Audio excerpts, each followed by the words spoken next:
미국에 사는 한 코미디언이 죽으면서 그런 유언을 남겼다고 합니다. 내가 죽거들랑 내 시신을 하버드 대학 실험용으로 기증하겠다. 이건 내 부모님의 유언을 이루어드리는 유일한 방법이기 때문이다. 내 부모님은 평생 그 소원이 내가 하버드 대학에 들어가는 것이 원이었는데 내가 하버드 대학에 들어갈 방법은 이것밖에 없기 때문이라고 말했다고 합니다. 그러나 죽어서 하버드 대학 들어가는 건 별 의미가 없습니다. 살아서 들어가야지요. 죽어서 들어갈 곳은 하버드 대학보다도 천당을 가야 우리가 진정 갈 곳인 줄 압니다. 사람들은 죽음의 문제에 대해서는 나와 상관없는 듯이들 살아가고 있습니다. 하지만 죽음은 모든 사람에게 시시각각으로 다가오고 있습니다.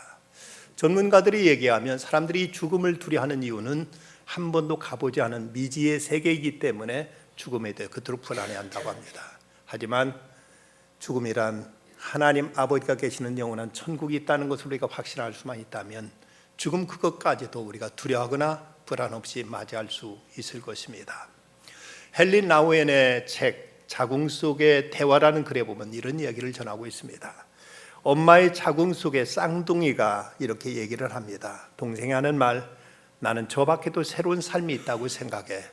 오빠가 말도 안 돼. 절대 그러지 않아. 우리에게 영양분을 공급해 주는 건 이 탯줄뿐이야. 탯줄을 끊고 어떻게 살 수 있겠어? 여기가 전부라고. 우리는 우리를 먹여주고 살려주는 탯줄만 잘 붙들고 있으면 여기서도 영원히 살 수 있다니까. 동생이 하는 말, 깜깜한 곳에 더 좋은 곳이 분명히 있을 거야. 마음껏 움직일 수 있고 환한 빛을 볼 수 있는 곳 말이야. 저 잘 들어봐. 저 밖에 들리는 웃음소리, 나는 분명히 엄마가 있다고 생각해. 무슨 뚱딴지 같은 소리야. 나는 엄마를 한 번도 본 적이 없어. 보지 않은 걸 어떻게 믿어? 딴 생각 말고 여기 만족하라고. 아니야, 난 그렇게 생각지 않아. 저 밖에 새로운 삶이 있어. 아름답고 행복한 곳, 엄마의 얼굴을 볼 수 있는 곳, 난 저곳으로 갈 거야. 여러분 충분히 상상할 수 있는 이야기지요. 엄마의 뱃속에 있는 어린아이가 이 밝고 광명한 세상에 있다는 걸 짐작이나 할 수 있겠습니까? 그렇듯 우리는 삶이 이 땅에서만이라고 우리는 늘 한정지으면서 불안해하고 답답해하며 절망할 때가 얼마나 많습니까?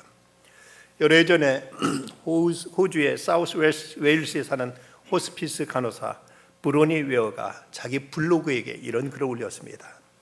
시한부 환자가 마지막 순간 가장 후회하는 5가지라는 제목하에 남의 평판에 신경 쓰며 산 것, 일만 하며 인생을 허비한 것, 사랑한다는 말 한 번도 하지 못하고 감정을 억누른 것, 친구의 소중함 깨닫지 못한 것, 행복을 위해 살아보지 못한 것, 이 5가지가 시한부 환자들이 마지막 순간에 가장 크게 후회하는 것이라고 이렇게 지적했습니다. 인생이 느끼는 지고의 행복, 최고의 행복을 나타내는 영어의 단어는 bliss라는 단어가 있습니다. 이 말은 더 없는 천상의 기쁨, 지고한 기쁨, 천국의 기쁨을 나타내는 말을 bliss라고 이제 이렇게 표현하는데, 이것은 죽음의 두려움을 극복한 다음 느끼는 감정이라고 또 이렇게 해석합니다.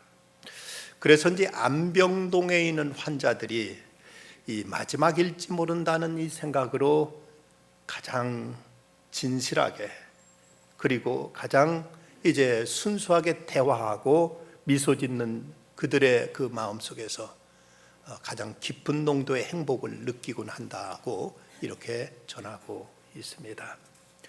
오늘 말씀은 사도 바울이 고린도전 15장에서 부활에 대해 역설하면서 예수님의 그 부활을 베드로가 목격했고 12제자가 목격했고 그리고 500여 이제 성도들 그리고 마지막에 야고보와 또 자기 자신에게도 예수님이 나타나셨다고 이렇게 역설하고 있습니다. 그러면서 이 말씀을 통해서 예수님의 부활은 죽은 자가 다시 살아날 수 있다는 가능성을 열어놓으셨다. 뿐만 아니라 예수님의 부활은 우리들의 믿음과 구원을 확실하게 보장해 준다. 이뿐만 아니라 예수님의 부활은 우리들의 부활을 보장해 준다고 이렇게 말하고 있습니다. 그렇다면 예수님의 부활이 이렇게 실제 팩트일진데 우리는 이제 어떻게 살아야 될 것이냐는 이 숙제를 안게 됩니다. 그리스도인들의 신앙은 부활에 근거하고 있습니다. 부활은 믿어도 좋고 안 믿어도 좋은 것이 아니라 부활을 부정해버리면 우리의 신앙은, 우리 믿음은 거기서 끝나버리고 맙니다. 어떤 사람은 성경에 나타난 기적들 이런 것 때문에 믿기 어렵다. 그래서 부활이라는 것만 이것만 제쳐놓고 믿으라고 해도 좋겠다는 이런 얘기를 하는 사람이 있습니다만은 부활을 빼버리면 기독교의 신앙은 그것으로 이제 종언을 구하게 되고 맙니다. 그렇다면 우리가 부활에 대한 소망을 가진 자로서 어떻게 살아야 될 것인가 하는 이 숙제가 남게 됩니다. 먼저는 죽음에 대한 부활을 떨치고 믿음으로 담대하게 살아갈 것입니다. 그토록 이제 두려워하면서 예수님을 3번이나 부인했던 베드로, 그가 예수님의 부활을 목격하고 성령이 그에게 임했을 때 그는 이렇게 담대히 말하고 있습니다. 이 예수를 하나님이 살리신지라 우리가 다 일의 증인이로다. 그런즉 이스라엘 온 집은 확실히 알지니 너희가 십자가에 못 박은 이 예수를 하나님의 주와 그리스도가 되게 하셨느니라 하고 말합니다. 가룟 유다 하나를 제외하고 11제자 모두가 다 순교했다는 사실이 그리스도의 부활을, 그것을 이제 확증시키고 있습니다. 세상에 누가 다시 살아난다 해놓고 나서 다시 살지 못하고 그대로 죽어버린 자를 위해서 자기 목숨을 바칠 자가 누가 있겠습니까? 그리스도께서 부활하신다고 약속하셨고 약속하신 대로 다시 살아나셨기에 예수님 십자가에 못 박히기 전에는 그토록 두려워 벌벌 떨던 제자들, 그들이 주님 앞에 목숨을 바치기까지 이렇게 헌신하고 그 부활의 증인이 될 수 있었던 것입니다. 마이클 그리피스라는 영국 사람이 선교사로 나가겠다고 하자 주변에서 다들 와서 그를 말리는 겁니다. 에스키모 선교사로 가겠다고 하니까 너 북극 가면 얼어 죽어. 그래서 이번엔 동남아시아로 이제 선교 가겠다고 하니까 거기 가면 콜레라 같은 전염병으로도 죽을 거야. 남미 아마존으로 가겠다고 하니까 아마존에 수영하다가 식인 고기가 있는데 너 잡혀 먹고 죽고 말어. 또 미국으로 가겠다고 하니까 미국의 권총광도 얼마나 많은데, 이런 말로 이제 전부 다 안 된다는 겁니다. 그러다 그는 이제 그 말 듣다가 딱 한 가지 생각이 들더랍니다. 죽을 수 있는 방법이 여러 가지인데 분명한 것은 우리는 여러 번 죽을 수 없다. 죽으면 딱 한 번 죽일 뿐이다. 그리고 그 죽음 후에는 그리스도인의 영원한 천국이 있고 우리는 그리스도의 날, 주님께서 다시 재림하시는 날 다시 몸까지도 살아나게 된다는 사실을 확신하게 됩니다. 예수님께서 내가 분부한 모든 걸 가르쳐 지키게 하라. 볼지어다 내가 세상 끝날까지 내가 너희와 항상 함께 하시라 약속하신 그 약속의 말씀을 붙든다면 우리는 어떤 상황도 어떤 조건도 우리는 담대하게 믿음으로 맞설 수 있을 것이고 우리 또한 예수님처럼 죽음을 이기고 영생을 살 수 있게 될 것입니다. 두 번째는 부활 소망을 가지고 의롭고 경건하게 살아갈 것을 말씀합니다. 로마서 8장 24절과 25절 말씀 보면 우리가 소망으로 구원을 받아 얻었음에 보이는 소망이 소망이 아니니 보는 걸 누가 바라리요? 만일 우리가 보지 못하는 것을 바라면 참음으로 기다릴지니라 하고 말씀하고 있습니다.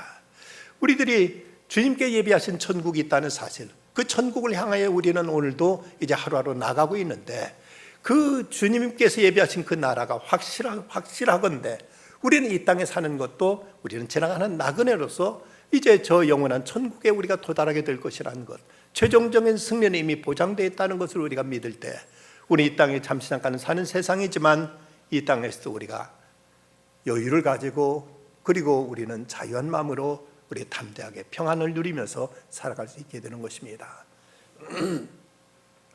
지금은 KTX도 생기고 SRT도 생겨서 고속철도가 마음대로 이제 전국을 누비고 있습니다만은 한 20여 년 전만 하더라도 기차라면은 그 고급 기차는 새마을호, 무궁화호 같은 거 있었고 그리고 서민들이 타는 기차로는 비둘기호가 있었습니다.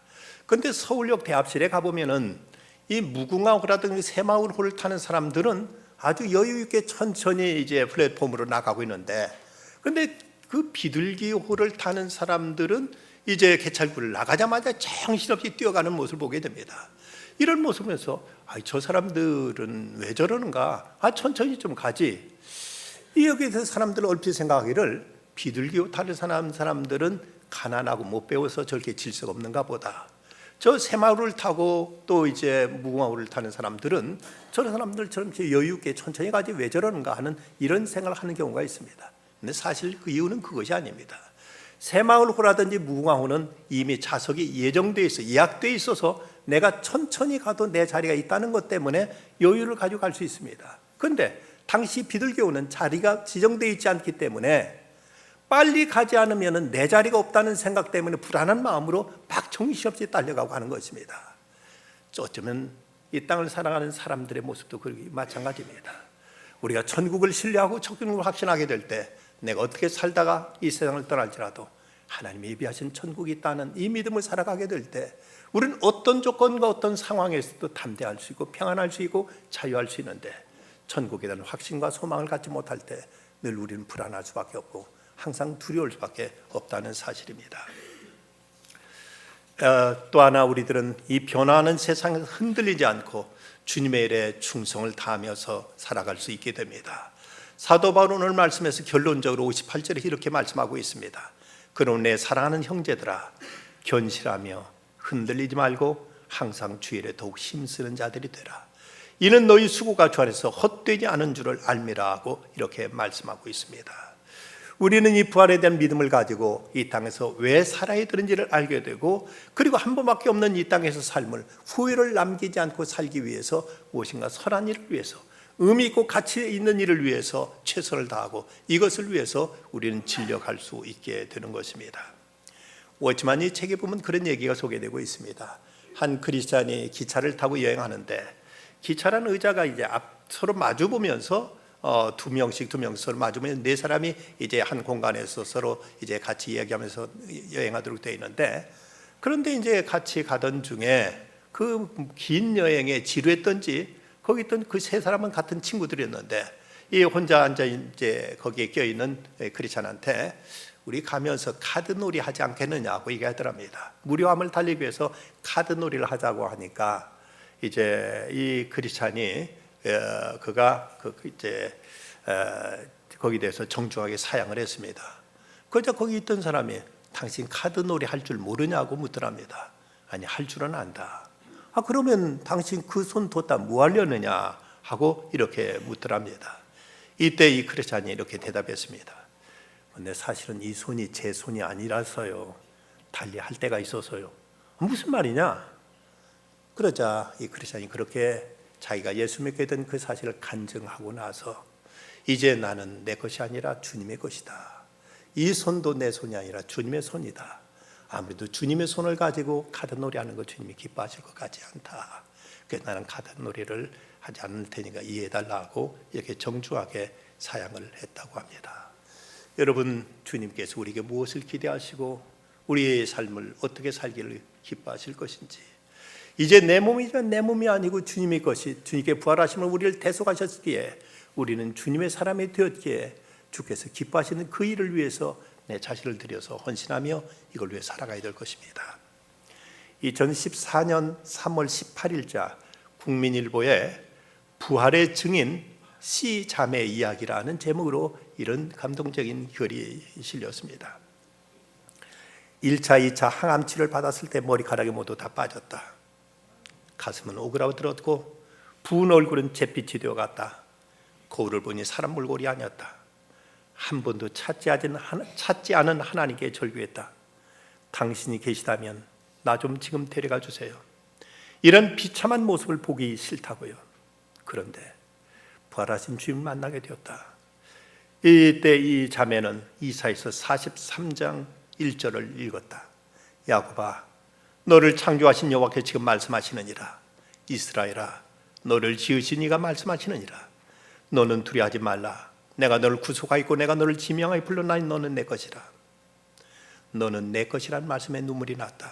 그래요, 하나님, 제가 주님의 것인 것 맞습니다. 자신이 하나님의 것이기에 암에 걸리게 하셨다는 깨달음이 왔다. 암이 아니었다면 도저히 믿을 수 없는, 찾을 수 없는 하나님을 찾게 된 것이다. 성경을 보니 죽음은 끝이 아니라는 새로운 시작이었다. 죽는 것은 자는 것이고 죽음 이후를 위해서 예배된 천국이 있었다. 항상 정답을 찾는데 이미 손에 정답을 쥐고 있었다. 예수 그리스도였다. 다시 사신 그분을 만났을 때 자신의 삶에서 비극이 하나도 없다는 사실을 깨달았다. 하나님 아들 예수님이 십자가에 달려 돌아가셨다. 그분은 부활하셨다. 하나님은 신이시다.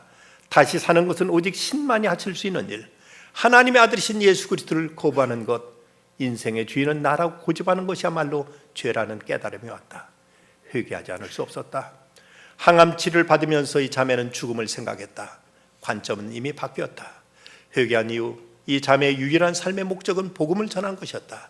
말기암에 걸린 자신이 할 일은 말이 아니라 죽음으로 복음을 전한 것이라고 믿었다. 그래서 죽음은 자신에게 주어진 최후의 사명이었다. 병중에 교회에서 처음으로 간증을 했다. 제가 혹시 죽더라도 주님께 더 좋은 곳으로 데려가실 테니 결코 슬퍼하지 마십시오. 여러분 모두 지금처럼 기쁘게 앞만 보고 가시기 바랍니다. 6차례의 항암치료를 받은 이후 최종 결과가 나왔다. 암덩어리가 없어진 것이다.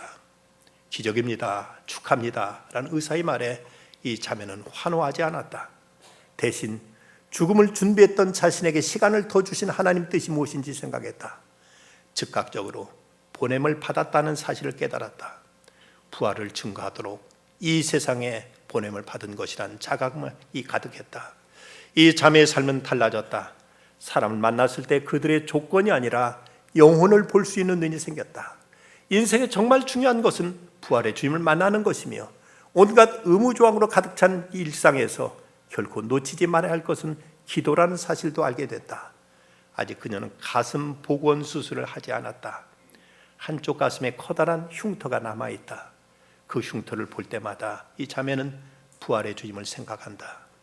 그 흉터는 예수님을 영접했음을 알려주는 스티그마 흔적이었다.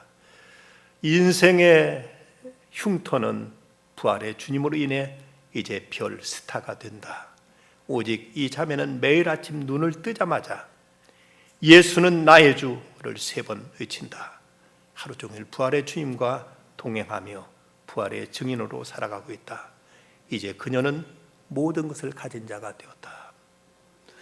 그 죽음의 위기에서 살아났을 때 그가 생각한 것은 다시 살았다는 기쁨보다도 왜 하나님이 나를 살리셨을까를 생각하고 다시 보내심 앞에 그는 성실하게 살아가고 있다고 합니다. 오늘 이사야서의 말씀, 또 이 산에서 모든 민족의 얼굴에 가린 가리개와 열방 위에 덮인 덮개를 제하시며 사망을 영원히 멸하실 것이라. 주 여호와께서 모든 얼굴에서 눈물을 씻기시며 자기 백성의 수치를 온 전에서 제하여 버리라. 여호와께서 이같이 말씀하셨느니라. 데오도르 에프라는 사람은 이런 말을 합니다. 주님이 어제 죽으시고 오늘 다시 살아나시고 내일 다시 오실 것처럼 살아가라. 주님은 어제 죽으셨고 오늘 다시 살아나셨기에 이제 우리는 내일 오실 것으로 믿고 그렇게 살아가라고 합니다. 부활하신 주님, 그분을 인해서 우리는 죽음을 이기게 되었고 영생을 누리게 되었고 이 땅에 사는 삶의 의미도 달라졌습니다. 이제 주께서 말씀하신 대로 내 사랑하는 형제들아, 견실하며 흔들리지 말고 항상 주의 일에 힘쓰는 자들이 되라. 이는 너희 수고가 주 안에서 헛되지 않은 줄을 알미니라. 기도하십시다. 고마우신 주님, 영원한 죽음을 향해 나아가던 저희들을 주님께서 십자가로 대속하시고 주님께서 저에게 영원한 생명을 주시기 위해서 다시 죽음을 이기고 부활하셨음을 인하여 주께 경배와 찬양을 올려드립니다. 주님, 저희가 영원한 삶을 이제 살아가게 된 저희들 어떻게 살아야 될지를 바로 알게 해주시고 그 생명 앞에 부끄럼 없이 살아가는 저희들 다 되게 하여 주시옵소서. 예수님의 이름으로 기도드리옵나이다. 아멘.